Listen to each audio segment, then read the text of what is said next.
Saudi আরবের আকাশে পবিত্র ঈদ উল আজহার চাঁদ দেখা গেছে। সেই হিসেবে আগামী 6 জুন সৌদি আরবে পবিত্র ঈদ উল আজহা উদযাপিত হবে। যেহেতু প্রতি বছর সৌদি আরবের ঠিক পরের দিনেই বাংলাদেশে ঈদ উদযাপিত হয়ে থাকে, সেহেতু এবছর বাংলাদেশে আগামী 7 জুন পবিত্র ঈদ উল আজহা উদযাপিত হতে পারে বলে ধারণা করা হচ্ছে।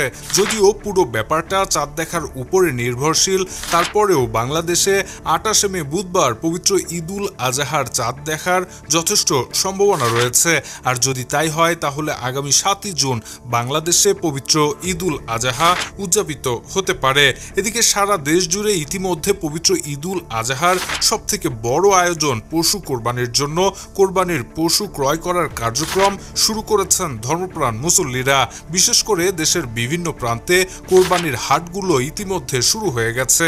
যদিও এখনো কোরবানির হাটগুলো সেভাবে জমে ওঠেনি, তবে ধারণা করা হচ্ছে সময় গড়ানোর সঙ্গে সঙ্গে কোরবানির হাটগুলো জমে উঠবে। বিশেষ করে কোরবানির ঈদের 2-3 দিন আগে থেকে কোরবানির হাটগুলো ব্যাপক আকারে জমে উঠবে এবং ব্যাপক বেচাকেনা হবে। Shahriar Alam, EBD news.